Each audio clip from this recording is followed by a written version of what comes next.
जब इस सांसारिक दुनिया में जन्म लेते हैं तो हम रोते हैं और दुनिया हमारे जन्म का जश्न मनाती है। पर कहते हैं कि जीवन में कुछ ऐसा करो जिससे आप जब इस दुनिया से विदा लें तो आपके चेहरे पर सुकून की मुस्कुराहट हो और पूरी दुनिया आपके जाने का शोक मनाए। हर किसी के बस की बात नहीं होती इस कथन को सच साबित करने की, पर हमारे देश में कुछ ऐसे महान पुरुष हुए हैं जिन्होंने अपनी अंतिम विदाई से जन जन में अश्रु की धारा बहाई थी। मित्रों, हम फिर आपके समक्ष उपस्थित हैं एक महान पुरुष से आपका परिचय कराने, जिनकी वजह से भारत के कॉन्स्टिट्यूशन की नींव रखी गई।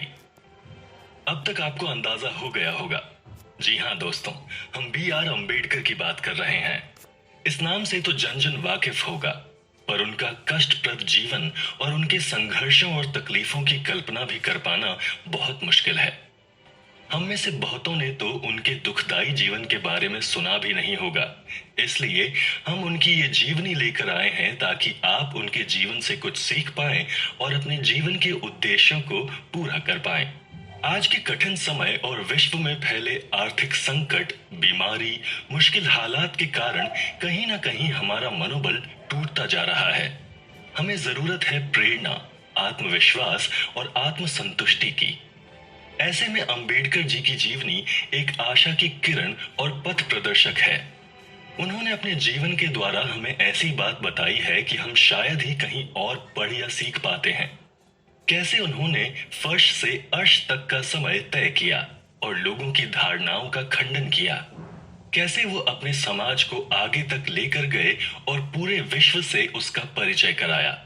उनका जीवन सिर्फ संघर्षों से ही नहीं बल्कि मोटिवेशन और जोश से भी भरा था। अछूत समाज में जन्म लेकर सफलता की सर्वश्रेष्ठ ऊंचाई पर पहुंचना उनकी मेहनत और अथक प्रयास का ही नतीजा था।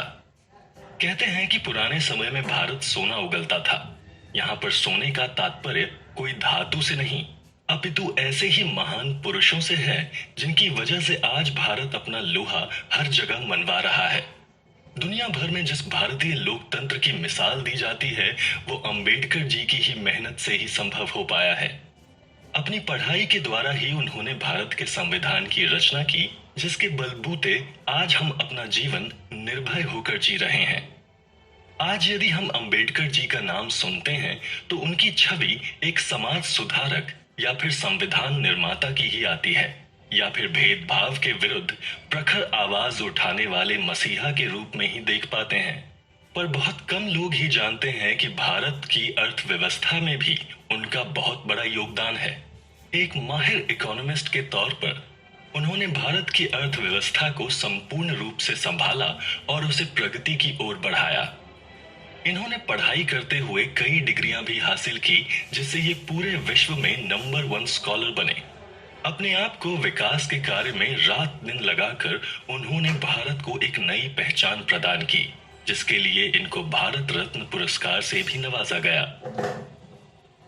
मैं उस धर्म को पसंद करता हूं जो स्वतंत्रता, समानता और भाईचारे की भावना को सिखाता है। इसी कथन पर अपना पूरा जीवन न्यौछावर कर देने वाले भीमराव अंबेडकर जी की महानता का वर्णन कर पाना बहुत मुश्किल है। उनके जीवन पर प्रकाश डालते हुए कुछ ऐसे किस्से बताएंगे जिनको सुनकर आप में प्रेरणा और कुछ कर गुजरने का जोश उत्पन्न होगा और आप देश के विकास में कुछ भूमिका निभा पाएंगे। अगर हम इनसे रत्ती भर भी कुछ सीख पाते हैं तब भी हमारा जीवन सफल होने के साथ साथ देश को कुछ प्रदान कर पाएगा। आगे के आने वाले चैप्टर्स में हम उनके जीवन की संपूर्ण व्याख्या करेंगे और उनके जीवन के अछूते किस्सों से भी आपका परिचय कराएंगे। तब तक के लिए आपसे हम विदा लेते हैं और आशा करते हैं कि आप हमसे इसी तरह जुड़े रहेंगे और अंबेडकर जी के बारे में रोचक किस्से सुनते रहेंगे। आप सुन रहे हैं कुकू FM और ये है ऑडियो बुक भीमराव अंबेडकर की जीवनी। मैं हूं आरजे नील। कुकू FM, सुने जो मन चाहे।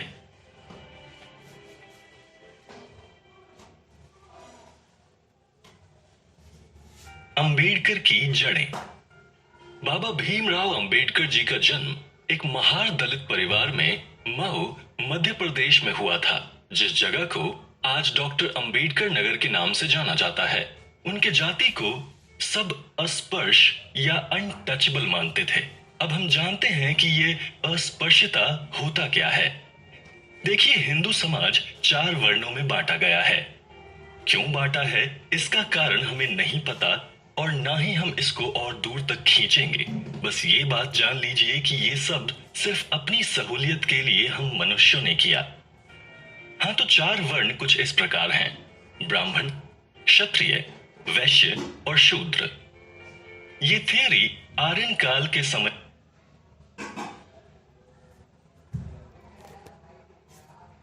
से चली आ रही है और उस समय लोगों को उनके पेशे से जाना जाता था। जैसे अगर किसी को वेदों और ग्रंथों का ज्ञान हो तो उसे ब्राह्मण मान लिया जाता था। दूसरी जाति होती है क्षत्रिय, जो अपनी वीरता और साहस के लिए जाने जाते थे। इस वर्ण में जन्मे लोग सैन्य कुशलता और शासक के रूप में जाने जाते थे। तीसरा वर्ण था वैश्य, जिसमें सब प्रजा या कृषि उत्पादक या व्यापारी होते थे। और शूद्र वो होते थे जो सेवा प्रदाता या नौकर हुआ करते थे। चिरकाल से चली आ रही इस व्यवस्था को न बदले जाने के कारण अब जन्म से वर्णों का विभाजन होता है। वेद ग्रंथों की जानकारी ना होने के बावजूद भी ब्राह्मण ब्राह्मण ही रहता है और साहसी ना होने के बावजूद क्षत्रिय क्षत्रिय ही कहलाता है, क्योंकि बहुत समय से चली आ रही इस व्यवस्था को किसी ने बदला नहीं। समय के साथ ये व्यवस्था और भी मजबूत होती गई और हर एक वर्ण जाति और उपजाति में विभाजित हो गया। और इस तरह शूद्र भी इस व्यवस्था से अछूते नहीं रहे और उनमें भी मुख्य जाति और उपजाति होती गई, जो बाद में जाकर देश के अलग अलग कोनों में बस गई और अपना जीवन व्यापन करने लगी। अंबेडकर जी ने भी ऐसी ही शूद्रों की एक उपजाति महार में जन्म लिया। अंबेडकर जी के जन्म के दौरान शूद्रों को ना ही सिर्फ अस्पृश्य मानते थे, बल्कि उसके साथ साथ उनको देखा और सुना भी नहीं जाता था। देश के एक छोर से दूसरे छोर तक स्वर्ण वर्ण के लोग शूद्रों पर अत्याचार कर उनकी दुर्दशा और निरादर करते थे। स्वर्ण वर्ण के लोगों से मतलब है ऐसे लोग जो बाकी तीनों वर्णों में जन्म लेते थे, जैसे ब्राह्मण, क्षत्रिय और वैश्य समाज। ऐसी ही जगहों पर जहां फिर भी शूद्रों पर दया दिखाकर अब अत्याचार नहीं किया जाता था, वहां भी उनको समाज का हिस्सा नहीं माना जाता था। उन्हें वो अधिकार नहीं प्राप्त थे जो स्वर्ण वर्ण में जन्मे लोगों को मिलते हैं। जैसा कि हमने आपको पहले ही बताया कि अंबेडकर जी का जन्म महार परिवार में इंदौर के पास स्थित महू में हुआ था। उनका पैतृक गांव अंबावड़ी था, जो कि महाराष्ट्र के रत्नागिरी में मौजूद है। जब यूरोपियन भारत आए तो शूद्र परिवारों में से पोर्चुगीजों का पहला सामना कोंकण के महार परिवार से ही हुआ। उनके परिवार को फिर भी थोड़ी इज्जत मिलती थी, क्योंकि उनको गांव की देवी की पालकी उठाने का कार्य सौंपा गया था। कबीर जी द्वारा दिखाए और बताए गए रास्तों पर ही अंबेडकर जी का परिवार चलता था। उनके दिए गए मार्गदर्शन के कारण ही अंबेडकर जी ने अपना रास्ता चुना और समाज में बदलाव की लहर लेकर आए, जो एक साधारण मनुष्य का कर पाना बहुत ही कठिन या असंभव था। उनकी फिलॉसफी और कार्यों में कबीर जी का बहुत बड़ा योगदान था। वो कबीर की जीवन शैली से प्रभावित होकर अपने कार्य करते थे और उसमें सफल भी होते थे। मराठा काल के दौरान स्वर्ण जाति जैसे पाटिल, कुलकर्णी, नावी, देसाई और सुतार जैसी जाति वाले लोगों को एक मुख्य कार्य दिया जाता था और बदले में उन्हें लगान मुक्त जमीन दी जाती थी। पर जब अंग्रेज आए तो उन्होंने इस व्यवस्था को हटा दिया और गांव के ऑफिसर को उनके कार्य के बदले तनख्वाह देने लगे। महार जाति के लोगों को तब भी उनकी योग्यता के अनुसार कार्य नहीं दिया जाता था, सिर्फ उन्हें प्रशासकीय कार्य से दूर रखा जाता था। उसका असर ये हुआ कि स्वर्ण जाति के अफसर के मर जाने या उनका कार्यकाल खत्म हो जाने के बाद भी उनसे जमीन नहीं ली जाती थी। बस उस जमीन से थोड़ा सा लगान लिया जाता था और उनके बच्चों का समाज या गांव के कार्यों में कोई भी योगदान किए बिना ही उनको लाखों रुपए की मदद की जाती थी। और इसी प्रकार से दलित जाति पर अत्याचार होता था और स्वर्ण जाति के लोगों को बढ़ावा मिलता था। और दूसरी तरफ अंग्रेजों ने महार परिवार की कोई भी जिम्मेदारी का खंडन नहीं किया। वो जो पहले से काम करते थे, मजदूरी करते थे, बाद में भी वही करते रहे। उन्हें किसी तरह की भी जमीन नहीं दी गई, बल्कि वो लोग जहां रहते थे उनकी जमीनों का लगान भी बढ़ा दिया गया। इसी तरह महार या दलित समाज की दुर्दशा होती गई। हजारों की संख्या में महार परिवारों ने बहुत कठिनाइयां उठाई। पूरे देश में दलित समाज को गांव के बाहरी क्षेत्र में रखा गया और उनसे अथक मेहनत और परिश्रम वाले कार्य कराते रहे और बदले में उन्हें मेहनताना भी नहीं दिया जाता था। एक तरह से उनसे जबरन मजदूरी कराई जाती थी और उनका शोषण किया जाता था। इन सब के बावजूद भी महार परिवार का गांव में बहुत बड़ा योगदान था, क्योंकि गांव का सारा मेहनती काम इन्हीं लोगों से कराया जाता था। उनका साहस, दृढ़ता, बहादुरी, वफादारी, सत्य निष्ठा जैसी अच्छाइयां गांव की आबादी के लिए वरदान थी। इन लोगों के बिना गांव को सुचारू रूप से चला पाना बहुत मुश्किल था। गांव में कोई भी लड़ाई झगड़ा होता था तो ये सरपंच की राय लेना पसंद करते थे। यहाँ तक इनको पंचायत में भी जगह नहीं मिली हुई थी और इनको बराबर में बैठने का अधिकार भी नहीं था। ये लोग अक्सर जमीन पर ही बैठा करते थे। महार परिवार बहुत बड़े योद्धा के रूप में निकल कर आया। कहते हैं प्राचीन काल में ये लोग जंगलों में रहा करते थे और वहां पर आने वाले हर खतरे का बहुत ही साहस से सामना करते थे। शायद इसीलिए इन लोगों ने इतनी पीड़ा और अत्याचार सहे, क्योंकि इनको हर परिस्थिति में जीने का हुनर आता था। छत्रपति शिवाजी, जिन्होंने मुगलों को हराया था, उन्होंने इनके साहस और सैन्य कुशलता को परखकर अपनी सेना में इनको जगह दी थी।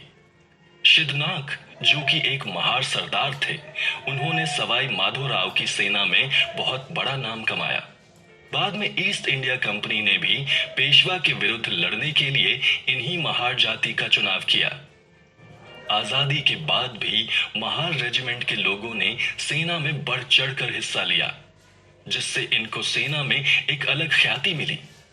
हर लड़ाई में महार समाज ने अपने साहस, ताकत, बहादुरी और देशभक्ति का परिचय दिया। जितने भी महार अफसर थे, उन्होंने अपनी जान की बाजी लगा दी देश को जिताने में। इतना अत्याचार सहने के बावजूद भी वतन परस्ती में लीन रहना किसी साधारण मनुष्य की बात नहीं। अंबेडकर जी के पूर्वजों ने भी सेना में अपना वर्चस्व साबित कर अपने साहस का लोहा मनवाया है। अंबेडकर जी का चरित्र निर्माण इन्हीं पूर्वजों के साहस और बहादुरी की ही देन है। बाबा जी के दादा और पिता दोनों ने ही सेना में होते हुए अपनी वीरता और शौर्य का सिक्का जमाया था। इनके पिता Ramji Sakpal British Indian army में थे। इनके पिता की पोस्टिंग मू कैंटोनमेंट इंदौर के पास थी, जो कि उस समय सेंट्रल इंडिया और अब मध्य प्रदेश में है। उसी समय अंबेडकर जी का जन्म 14 अप्रैल 1891 में हुआ। ऐसा भी कहा जाता है कि अंबेडकर जी के जन्म के बाद रामजी सकपाल के कोई महान रिश्तेदार ने यह भविष्यवाणी की थी कि उनका पुत्र इतिहास रचेगा। डॉक्टर अंबेडकर, जो रामजी सकपाल की 14वीं संतान थे, का नामकरण पांडवों के एक भाई से प्रेरित होकर भीम रखा गया। उनकी माता का नाम भी भीमाबाई था। उनका मायका था मुरहद, जो उस वक्त बॉम्बे के थाने में स्थित था। उनके परिवार का भी ताल्लुक सेना से था। उनके ददिहाल और ननिहाल का संबंध सेना से होने के कारण वे भी साहस, शौर्य, वीरता, बहादुरी, कर्तव्य निष्ठा और ईमानदारी से भरे हुए थे। प्रारंभिक जीवन। अंबेडकर जी के पिता रामजी सकपाल महू से 1893 में रिटायर होकर कोंकण के दापोली में आकर रहने लगे। 5 वर्ष की आयु में उन्होंने भीम का दाखिला उनके बड़े भाई के साथ दापोली के ही एक स्कूल में कराया। राम जी जो पेंशन पाते थे, उससे उनका गुजारा नहीं चल पाता था, इसलिए उन्होंने सतारा जिले में दूसरी नौकरी करना शुरू कर दिया। अभी सतारा में रहते हुए उन्हें ज्यादा दिन नहीं हुए थे कि अंबेडकर जी की मां का स्वर्गवास हो गया और परिवार की सारी जिम्मेदारी रिटायर्ड सूबेदार के सिर पर आ गई। उस समय भीम महज 6 वर्ष की आयु के थे। राम जी और भीमाबाई की 14 संतान में से सिर्फ 3 भाई और 2 बहन ही जीवित रह गए थे। राम जी धर्मपरायण होने के साथ साथ ही बहुत सख्त अनुशासक भी थे। उन्होंने अपनी संतानों को हिंदू ग्रंथों जैसे रामायण और महाभारत की पंक्तियों को अच्छे से याद कराया और इसके साथ साथ कबीर और महाराष्ट्र के साधुओं के भक्ति गीत भी मुंह जबानी याद कराए। जल्द ही भीम अपनी प्रारंभिक शिक्षा पूरी करके हाई स्कूल में अपने बड़े भाई के साथ आ गए। उनके शिक्षा के दौरान उन्होंने बहुत सारी यातनाएं सही और समाज में फैली जाति कुप्रथा से भी वाकिफ हुए, जिसने उनके मासूम से मस्तिष्क पर अमिट और संवेदनशील छाप छोड़ी। उनके जीवन का एक छोटा सा किस्सा है कि गर्मी के एक दिन में भीम और उनके बड़े भाई आनंद सतारा से निकलकर अपने पिता से मिलने जा रहे थे, जो कि उस समय गोरेगांव में कैशियर के तौर पर कार्यरत थे। वे ट्रेन से सफर करके मसूर स्टेशन पर पहुंचे, जहां पर उन्होंने राम जी से मिलना था। उन्होंने घंटों अपने पिता का इंतजार किया, पर वो नहीं आए। शायद उनके पिता तक उनके आने की चिट्ठी नहीं पहुंची थी, तो उन्होंने एक बैलगाड़ी की ताकि वो अपने पिता तक गोरेगांव पहुंच जाएं। बाद में बैलगाड़ी खींचने वाले चालक, जो कि एक स्वर्ण वर्ण का था, उसको पता चला कि उसकी सवारी दलित और अस्पृश्य है, तो उसने दोनों भाइयों को गाड़ी से वहीं पर ही उतार दिया। जब उन्होंने दुगना भाड़ा देने का वादा किया, तब जाकर चालक ने आगे चलने के लिए हाँ कहा, और वो भी इस शर्त पर कि बैलगाड़ी भीम के बड़े भाई चलाएंगे और वो पैदल चलेगा। दोनों भाइयों को शाम से लेकर रात तक पानी की एक बूंद के बिना ही चलते रहना पड़ा, क्योंकि तब तक सबको पता चल गया था कि वे अस्पृश्य हैं और कोई भी उनको पानी पिलाने एवं उनकी प्यास बुझाने के लिए तैयार नहीं था। एक दलित परिवार में जन्म लेने के कारण यद्यपि उन्हें बहुत अनादर और अपमान झेलना पड़ा, पर उनकी किस्मत अच्छी होने के कारण इसके साथ ही उन्हें कई महान और ज्ञानी स्वर्ण लोगों की दया, कृपा और अनुकंपा भी मिली। उन्हीं के जीवन से एक उदाहरण लेते हैं। एक दिन उन्होंने अपने सहपाठी से शर्त लगाई और जोरदार बारिश में भी उन्होंने घर से स्कूल तक का सफर पूरा किया। उनके एक ब्राह्मण अध्यापक, जिन्होंने भीम को बारिश में कपकपाते देखा और उन्हें ये दृश्य अंदर तक छू गया, फिर उन्होंने अपने बेटे से भीम को घर बुलाने और सूखे कपड़े देने को कहा। उनके स्कूल में एक और ब्राह्मण अध्यापक थे, जिनका आखिरी नाम अंबेडकर था। वो भीम को अपनी संतान जैसा मानते थे और उन्हें बहुत प्यार करते थे। वो अपना लंच भी भीम के साथ ही खाते थे। भीम का असली नाम भीमराव सकपाल था, पर उनके अध्यापक की दया भावना के कारण ही भीम ने सकपाल से अंबेडकर उपनाम अपना लिया। इसलिए वो अब अंबेडकर नाम से जाने जाते हैं। जब भीम 10 वर्ष की आयु में पहुंचे तो उनके पिता ने दूसरी शादी करने का मन बनाया। स्वाभाविक था कि भीम को उनके पिता का यह निर्णय अच्छा नहीं लगा, तो उन्होंने अपने पिता से अलग होकर स्वतंत्र जीवन बिताने का निश्चय किया। उन्होंने सोच लिया था कि चाहे बॉम्बे मिल में कोई छोटी मोटी नौकरी करके अपना काम चला लेंगे। उन्होंने अपने रिश्तेदार से पैसे चुरा कर बॉम्बे निकल जाने का भी सोचा, पर कहीं न कहीं उनकी अंतरात्मा ने इस बात की गवाही नहीं दी। फिर उन्हें समझ आया कि उनको अपनी पढ़ाई के जरिए ही संसार में नाम कमाना है। उसी दिन से वो एक जुझारू और मेहनती छात्र की तरह पढ़ाई करने लगे और इस तरह से वो अपने अध्यापकों के और भी प्यारे होते चले गए।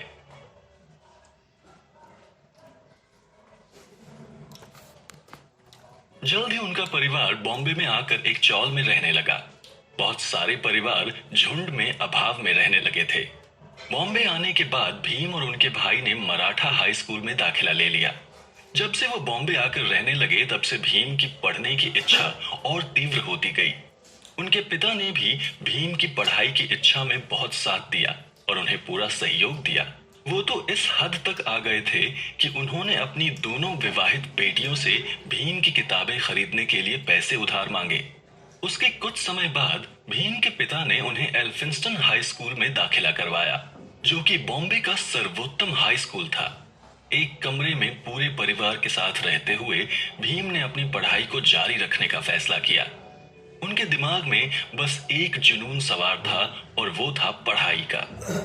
यहाँ तक एल्फिंस्टन स्कूल भी अस्पृश्यता के अंधकार से अछूता नहीं था। भीम को संस्कृत पढ़ने की बहुत ललक थी, पर दलित होने के कारण उन्हें पर्शियन पढ़ने पर मजबूर किया गया, क्योंकि उस समय का मानना था कि संस्कृत सिर्फ ब्राह्मण या स्वर्ण वर्ण के लोग ही पढ़ सकते हैं। बाद में भीम ने अपने दृढ़ संकल्प के चलते ही संस्कृत पढ़ी। जिस संस्कृत को उनको पढ़ने नहीं दिया गया था, वे उसमें ही सबसे बड़े स्कॉलर बने। दलित परिवार से ताल्लुक रखने के कारण उनको बहुत सारी परेशानियों का सामना भी करना पड़ा, पर इसके बाद भी उन्होंने मैट्रिकुलेशन की परीक्षा 1907 में एल्फिंस्टन हाई स्कूल से पास की। उन्हें सबसे ज्यादा अंक पर्शियन में मिले थे। उस समय के दौरान गरीब, जरूरतमंद और योग्य छात्रों के लिए कोई भी हॉस्टल नहीं उपलब्ध था। उन्हें कोई दिशा दिखाने वाला भी नहीं था। पूरे जिले में कुछ ही स्कूल और कॉलेज थे जो कि बड़े शहरों जैसे पुणे और बॉम्बे में स्थित थे। यहाँ तक जो अमीर छात्र थे या फिर जो स्वर्ण वर्ण के थे, वो लोग भी अपनी पढ़ाई पूरी नहीं कर पाते थे।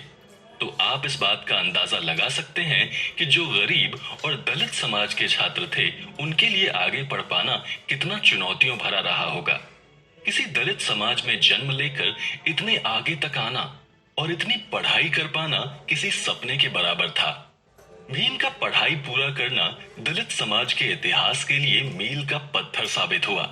उनका पढ़ाई पूरा करना उनके समाज के लिए भी बड़ी बात थी, क्योंकि किसी ने सदियों से चली आ रही प्रथा के खिलाफ जाकर पूरा इतिहास बदल कर रख दिया था। और इस अवसर को उनके समाज ने बहुत जोरों शोरों से मनाया था। महाराष्ट्र के समाज सुधारक S.K. बोले से भीम की मीटिंग रखवाई गई और इस मीटिंग में एक दूसरे समाज सुधारक जो कि K.A. किर्लोस्कर थे, ने भी हिस्सा लिया।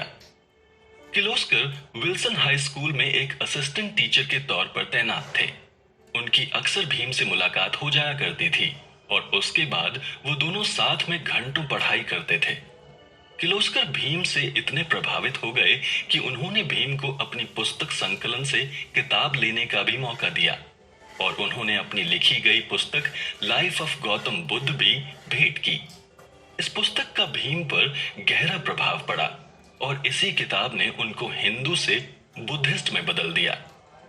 उस समय के रिवाज को निभाते हुए भीम का विवाह उनके हाई स्कूल पास करने के बाद ही कर दिया गया। भीम की आयु उस वक्त 16 वर्ष की थी और उनकी पत्नी की आयु महज 9 वर्ष थी, जिनका नाम रामी था, जो बाद में जाकर रमाबाई हो गया था। कम उम्र में शादी हो जाने के बाद भी उनकी पढ़ने की इच्छा कम नहीं हुई, अपितु और बढ़ती गई। उनके मन में लगी पढ़ाई की आग को उनके पिता और हवा देते थे और इस तरह उन्होंने कभी भी इस आग को बुझने नहीं दिया। पर कहते हैं जीवन आपका हर घड़ी हर पल इम्तिहान लेता है। ऐसा बाबा साहेब के साथ भी हुआ। एल्फिंस्टन कॉलेज इंटरमीडिएट की परीक्षा पास करने के बाद उनके पास आगे की परीक्षा पास करने के लिए बिल्कुल भी पैसे नहीं बचे थे। तब फिर से किस्मत ने उनका साथ दिया। जब भीम जी की परेशानी उनके मित्र किर्लोस्कर को पता चली तो उन्होंने स्वयं तत्कालीन बड़ौदा के राजा सयाजी राव गायकवाड़, जो कि एक दयालु और मर्म हृदय के थे, उनसे मुलाकात की। बड़ौदा के महाराज ने बहुत पहले ही गांव में ये आदेश दे दिया था कि अगर किसी भी दलित को अपनी पढ़ाई जारी रखने के लिए या फिर आगे पढ़ने के लिए मदद चाहिए तो वो हमेशा तत्पर रहेंगे। किर्लोस्कर की याचना से महाराज भीम से मिले और उनसे बहुत सारे प्रश्न पूछे, जिनके उत्तर से निश्चित होकर उन्होंने भीम को आगे की पढ़ाई जारी रखने का आदेश दिया और उनकी आर्थिक सहायता करने का भी आश्वासन दिया। भीम को 25 रुपए हर माह मिलते थे, जो कि उस समय में बहुत बड़ी रकम हुआ करती थी। उसके बाद भीम अपनी आगे की पढ़ाई बिना किसी बाधा के करते चले गए। महाराजा द्वारा दी गई आर्थिक सहायता से उनके परिवार ने पटेल में एक 2 कमरे का अपार्टमेंट खरीद लिया। भीम जी को एक अलग से कमरा मिला हुआ था जिसमें वो सिर्फ अपनी पढ़ाई किया करते थे। उन्होंने अपना बीए 1913 में पास किया। बीए करने के बाद उन्हें बड़ौदा स्टेट आर्मी में लेफ्टिनेंट की पोस्ट पर तैनाती मिली, लेकिन बदकिस्मती ने उनका साथ नहीं छोड़ा। जनवरी 1913 में उनकी नौकरी ज्वाइन करने के 15 दिन बाद ही उनके पास टेलीग्राम आया जिसमें उनके पिता की बीमारी के बारे में लिखा था। उनका पिता के प्रति स्नेह इतना ज्यादा था कि अपनी नौकरी की परवाह ना करते हुए वो बॉम्बे रवाना हो गए। वहां जाकर उन्हें पता चला कि उनके पिता की तबीयत बहुत खराब है। उनके पिता उस वक्त मृत्यु के करीब पहुंच चुके थे। 2 फरवरी 1913 में उनके पिता का देहांत हो गया। अपने पिता को खो देने का गम भीमराव जी बर्दाश्त नहीं कर पा रहे थे। उन्होंने अपने पिता को हमेशा जीवन के लिए लड़ते देखा। उनके साहस और परिश्रम के कारण ही आज उनकी संतान इस मुकाम पर पहुंची थी। हमेशा कठिनाइयों का डट कर सामना करना और अपने मनोबल को हारने ना देना, ये सब उनको उनके पिता ने ही सिखाया था। ऐसा माना जाता है कि रिटायर्ड सूबेदार राम जी के मरने से पहले अपने प्रिय पुत्र की पीठ पर हाथ रखकर उन्हें अपना आशीर्वाद के साथ अपना अदम्य संकल्प और साहस भी देकर इस दुनिया से अलविदा लिया। वो अपने पीछे अपनी विरासत के तौर पर अपने पुत्र को छोड़ गए।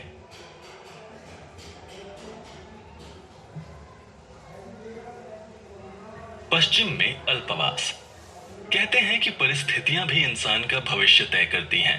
अगर भीम जी के पिता ना बीमार पड़े होते तो वो कभी बड़ौदा वाली नौकरी छोड़कर नहीं आते। सोचिए भीम की नियति का तब क्या होता अगर वो लौटकर बॉम्बे नहीं जाते। वो बड़ौदा वाली नौकरी ही करते रहते और ज्यादा से ज्यादा स्टेट के प्राइम मिनिस्टरशिप तक प्रमोट हो जाते। और दलित परिवार से आने के कारण इतना कर लेना ही उनके लिए सपनों से कम नहीं था। पर नियति ने भीम के लिए इससे कुछ बहुत बड़ा सोच रखा था, क्योंकि उन्हें इतिहास में नाम कमाना था और अपनी एक अमिट छाप छोड़नी थी। उसके कुछ दिन बाद ही बड़ौदा के राजा ने ये घोषणा की कि वो कुछ योग्य छात्रों को अमेरिका की कोलंबिया यूनिवर्सिटी भेजना चाहते हैं और उसका पूरा खर्चा वो खुद उठाएंगे। इसको सुनकर भीम के तो जैसे भाग्य ही खुल गए हों। उन्होंने महाराज से बाहर जाकर पढ़ाई करने की इच्छा जताई। महाराज तो पहले से ही भीम से प्रभावित थे। उन्होंने भीम से इस स्कॉलरशिप में अप्लाई करने को बोला। 4 जून 1913 में भीम के साथ साथ 3 और स्कॉलर्स ने शिक्षा के डेप्यूटी ऑफिस के अंतर्गत एक एग्रीमेंट में हस्ताक्षर किए, जिसमें लिखा था कि वो अमेरिका जाकर बताए गए विषय से पढ़ाई करेंगे और पढ़ाई पूरी खत्म करके कोलंबिया यूनिवर्सिटी से लौटने के 10 साल बाद तक अपने प्रांत के विकास में लग जाएंगे। ये घटना भीमराव जी के जीवन में एक नया मोड़ लेकर आई। भीमराव की सफलता के बहुत सारे आयामों के रास्ते खोल दिए और भीम की पढ़ाई का सपना भी सच होने के कगार पर ला दिया। जॉर्ज वॉशिंगटन की लीडरशिप में नॉर्थ अमेरिका भी उस समय फलने फूलने लगा था। स्टैच्यू ऑफ लिबर्टी की तरह ही यूनाइटेड स्टेट्स ऑफ अमेरिका एक ताकतवर, संयुक्त और लिबरल हो गया था। जॉर्ज वॉशिंगटन, इब्राहिम लिंकन, थॉमस जेफरसन और Negro leader Booker T Washington के साहस और पराक्रम ने लोगों पर जादू सा कर दिया था। उस समय अमेरिका सच में सपनों की नगरी बन चुका था। जुलाई 1913 के तीसरे सप्ताह में नई उम्मीद और उमंग लिए भीमराव जी न्यूयॉर्क पहुंचे। पर वहां पर रह पाना इतना आसान नहीं था जितना आसान दिखाई दे रहा था। एक लॉज से दूसरे लॉज में भटकने के बाद वो एक पारसी छात्र नवल भटेना के साथ रहने लगे और ये दोस्ती कब जीवन भर के साथ में बदल गई इसका उन्हें पता भी ना चला। जीवन में पहली बार भीम अस्पृश्यता के भूत से आगे निकल पाए। वो जब तक कोलंबिया यूनिवर्सिटी में रहे उन्होंने देश के विकास के बारे में ही सोचा। उनका ज्ञान का भंडार बढ़ता गया और वो समय समय पर उसे औरों में बांटते गए।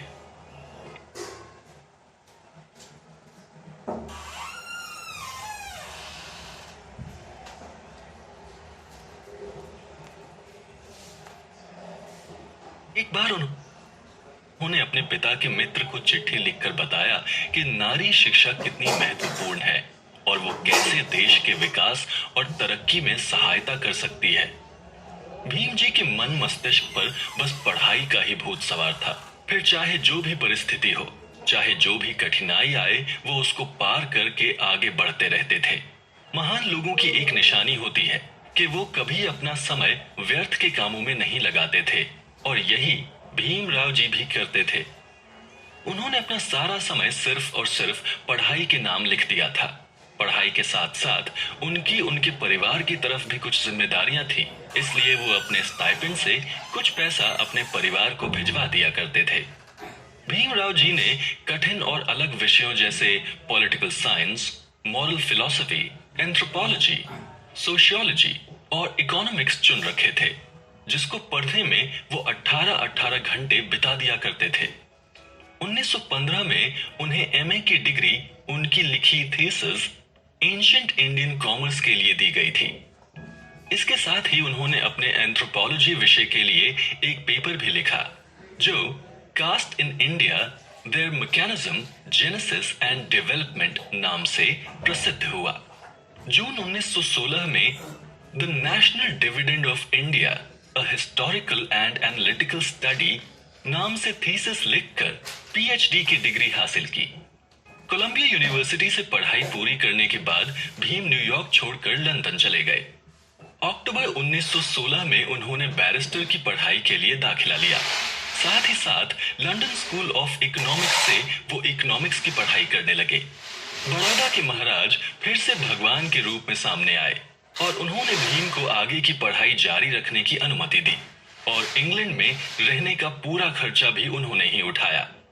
पर बड़ौदा के दीवान को ये बात कुछ भाई नहीं, इसलिए उन्होंने भीम को लंदन से बुलाकर अपने प्रांत की सेवा करने का आदेश दिया।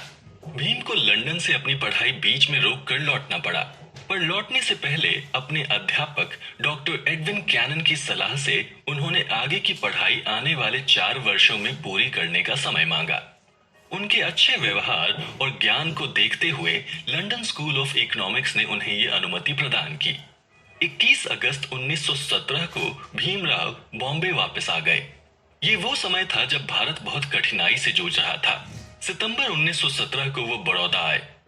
बड़ौदा के महाराज इनको इसलिए वित्त मंत्री बनाना चाहते थे ताकि इन्हें प्रशासन में कुछ अनुभव हासिल हो। उन्होंने शुरुआत इनको मिलिट्री सेक्रेटरी बनाने से की। हालांकि ये पद इन्होंने अपनी पढ़ाई के दम से हासिल किया था, पर अस्पृश्यता ने फिर भी इनका पीछा नहीं छोड़ा। वहां के चपड़ासी ने भी इन्हें पानी देने से इनकार कर दिया था। कोई भी होटल इनको आश्रय नहीं देना चाहता था। इन्होंने इस विषय पर बड़ौदा के महाराज को चिट्ठी लिखी। उन्होंने ये बात दीवान को बताई, पर कोई भी इस विषय पर निर्णय लेने में असमर्थ थे। बहुत ज्यादा हताश होकर भीम ने वहां से चले जाने का फैसला किया और नवंबर में वो बॉम्बे वापस आ गए। इसके बाद इनकी सौतेली मां का भी निधन हो गया। बॉम्बे लौटने के बाद इनकी मुलाकात कोल्हापुर के राजा शाहू महाराज जी से हुई। ये भी जाति प्रथा के जंजीरों को तोड़कर सबको एक बराबर करना चाहते थे। महाराज जी से मिलना उनकी जिंदगी में फिर से नया मोड़ लेकर आया। न ही सिर्फ महाराज ने अपने शासन में एक दलित को रखा था, बल्कि साथ ही दूसरे दलितों की पढ़ाई, रहने खाने की व्यवस्था का भी ध्यान रखते थे। यहाँ तक कि उन्होंने पूरे समाज के सामने दलितों के साथ बैठकर भोजन तक ग्रहण किया था, ताकि वो जातिवाद जैसी कुप्रथा का खंडन कर सकें और उनकी प्रजा में एक नया पैगाम पहुंचे। 1919 में महाराज भीम से आग्रह करके अर्धमासिक पेपर भी छपवाने लगे थे। जनवरी 31, 1920 को पहली बार उनका पेपर निकल कर आया था, जिसका नाम मूक नायक था।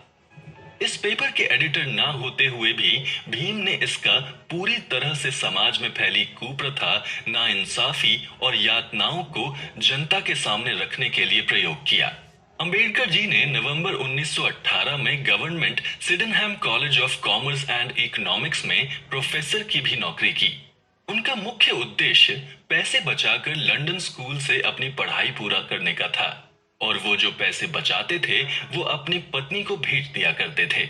जुलाई 1920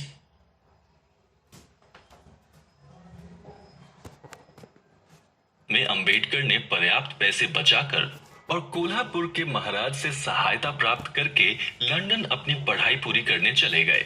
उनके लंदन जाने में उनके मित्र नवल भटेना का भी बहुत बड़ा हाथ था, क्योंकि इन्होंने भी भीम को 5,000 रुपए उधार के तौर पर दिए थे। लंदन में भी उनकी जिंदगी कम कठिन नहीं थी। वो जहां पर पेइंग गेस्ट के तौर पर रहते थे, वहां की मकान मालकिन बहुत ही निष्ठुर औरत थी। वहां का सुबह का नाश्ता और रात का खाना भीम की भूख को मिटाने में असमर्थ था। उनके पास इतने पैसे भी नहीं होते थे कि वो बाहर कहीं कुछ खा लें।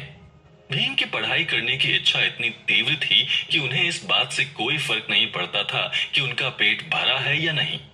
वो ट्रेन से सफर करने के बजाय पैदल यात्रा किया करते थे ताकि उनके पैसे कम खर्च हों। समय समय पर उनके दोस्त नवल भटेना भी उनकी आर्थिक सहायता कर दिया करते थे। लंदन में की गई रिसर्च से उन्होंने provincial decentralisation of imperial finance in British India thesis लिखी, जिसके लिए उन्हें मास्टर ऑफ साइंस की डिग्री भी जून 1921 को दी गई। अगले ही साल उन्होंने यूनिवर्सिटी ऑफ लंदन के लिए एक और थीसिस लिखी, the problem of the rupee. वो थीसिस लिखने में इतने मशगूल हो गए कि उनके पास बैरिस्टर की पढ़ाई करने का बिल्कुल भी समय नहीं बचा, इसलिए वो परीक्षा में भी नहीं बैठ पाए। उन्होंने अपनी आगे की पढ़ाई के लिए यूनिवर्सिटी ऑफ बॉन का भी भ्रमण किया। उन्होंने अप्रैल 1922 से लेकर मई 1922 तक बॉन यूनिवर्सिटी में अपने दाखिले की सारी औपचारिकताएं कर ली और फिर वो लंदन वापस आ गए। उनकी थीसिस ने लंदन यूनिवर्सिटी में तहलका मचा दिया था, क्योंकि उन्होंने इंडिया में ब्रिटिश फिस्कल पॉलिसी की कड़ी निंदा और आलोचना की थी। इसलिए उनको यूनिवर्सिटी ऑफ बॉन से मार्च 1923 में लंदन बुला लिया गया और उनके प्रोफेसर डॉक्टर एडविन कैनन ने उनको फिर से थीसिस लिखने के लिए बोला, पर उनकी आर्थिक स्थिति ऐसी नहीं थी कि वो लंदन में ज्यादा समय के लिए ठहर पाएं, इसलिए वो फिर बॉम्बे वापस आ गए। उनका परिवार भी आर्थिक तंगी से जूझ रहा था। अप्रैल 1923 में उन्होंने फिर से अपनी थीसिस लिखकर डॉक्टर एडविन कैनन को भेजी। इतनी कठिनाई के बावजूद भी अब तक भीमराव ने अपनी पढ़ाई से इतनी योग्यता हासिल कर ली थी जो उनके स्वर्ण वर्ण के समकालीन व्यक्ति भी हासिल नहीं कर पाए थे। ये सब सिर्फ उनके परिश्रम और इच्छा शक्ति के कारण ही संभव हो पाया था। पश्चिमी शिक्षा के बावजूद वो अपनी भारतीय मिट्टी से जुड़े रहे और अपना सारा जीवन अपनी मातृभूमि के विकास में ही लगा दिया।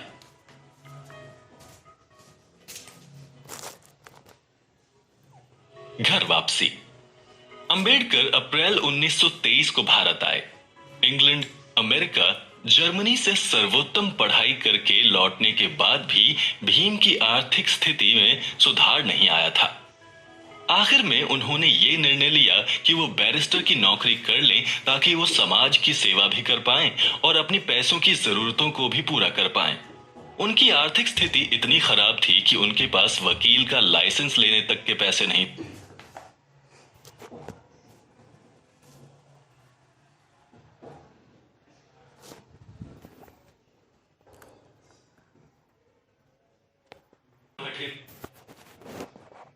और उन्होंने भीम को लाइसेंस के लिए पैसे दिए और इस तरह उन्होंने अपनी बैरिस्टर की प्रैक्टिस जून 1923 में शुरू की।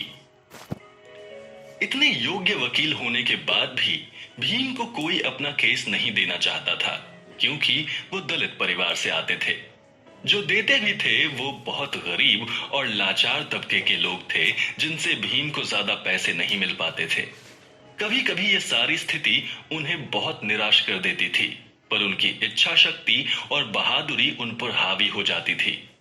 उस समय ये अफवाह फैली थी कि ब्रिटिश राज होने के कारण अगर किसी को केस जीतना है तो उसे यूरोपियन बैरिस्टर को ही नियुक्त करना पड़ेगा, क्योंकि कोर्ट में सारे ही जज यूरोपियन ही थे। अस्पृश्य होने के कारण स्वर्ण वर्ण के वकील भी भीम जी से कोई संबंध नहीं रखना चाहते थे। शुरुआत में उन्हें छोटे मोटे केसेस लड़कर ही काम चलाना पड़ा। जब भीम ने अपनी प्रैक्टिस शुरू की तो उस समय बहुत सारे कारकों की वजह से भारत की नियति बदल रही थी। बॉम्बे और उसके आसपास बहुत सारी टेक्सटाइल मिलों की स्थापना की जा रही थी। गांधी जी के द्वारा आजादी की धीरे धीरे चिंगारी को भी हवा मिल रही थी। अगस्त 4, 1923 को बॉम्बे लेजिस्लेटिव काउंसिल द्वारा क्रांति की गई, जिसको आगे श्री एस.के. बोले ने बढ़ाया। काउंसिल ने यह सिफारिश की जितने भी सार्वजनिक स्थान हैं, कुआं, धर्मशाला और जितने भी सरकार द्वारा निर्मित स्कूल, कोर्ट, ऑफिस या डिस्पेंसरी हैं, उसका इस्तेमाल दलित और अस्पृश्य लोग कर सकते हैं। सितंबर 11, 1923 को एक आदेश गवर्नमेंट ऑफ बॉम्बे प्रेसिडेंसी ने पारित किया और लेजिस्लेटिव काउंसिल को कहा कि जितनी भी सरकारी संस्थाएं हैं वो आम जनता को इस एक्ट को स्वीकार करने और मानने के लिए प्रेरित करें।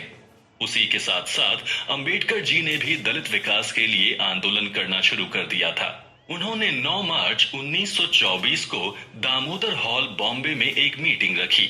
उस मीटिंग का मुख्य उद्देश्य था कि वो अस्पृश्य लोगों और दलित को सरकार से पहले सुने और उनकी परेशानियों को दूर करने की कोशिश करें। उस मीटिंग का नतीजा ये हुआ कि एक बहिष्कृत हितकर्णी सभा का गठन हुआ, जिससे वो दलितों के विकास और उनके उत्थान को बढ़ावा दे पाए।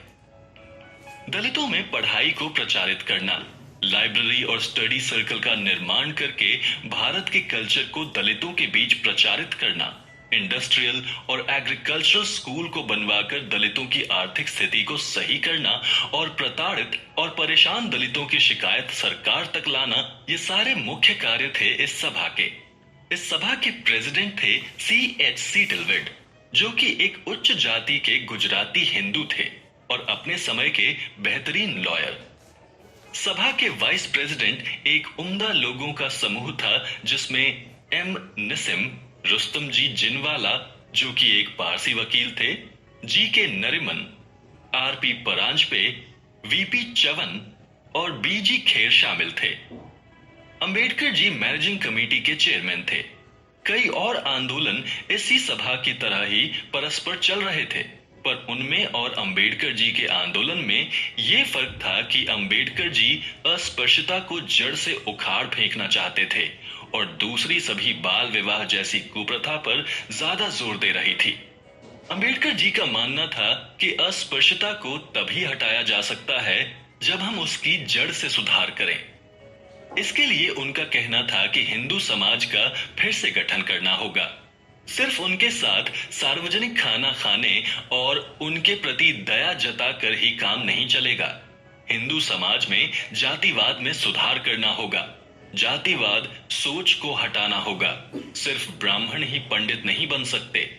हिंदू ग्रंथों का मानकीकरण जैसे सुधार इत्यादि।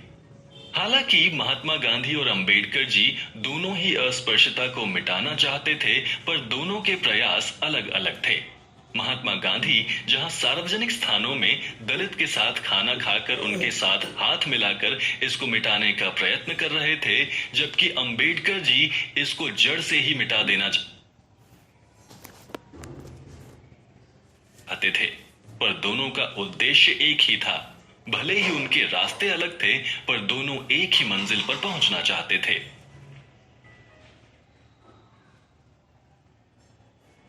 अधिकारों का संघर्ष। बहिष्कृत हितकारिणी सभा ने कई उपयोगी योजनाएं तैयार की, जिसमें दलितों के विकास और उन्नति को ध्यान में रखा गया। सभा ने दलित छात्रों के रहने के लिए हॉस्टल व्यवस्था, उनके कपड़े, बुक, कॉपी और खाने का भी बंदोबस्त शोलापुर में कराया।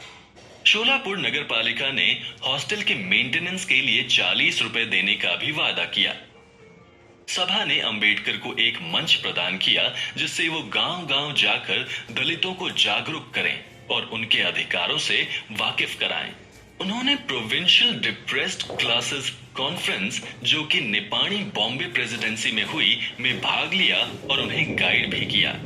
इन्होंने royal commission on Indian currency and finance पर एक लेख लिखा और भारत के गोल्ड एक्सचेंज की आलोचना भी की, जो कि रॉयल कमीशन के अंतर्गत आती थी, जिसके लिए रॉयल कमीशन ने इनका इंटरव्यू भी लिया।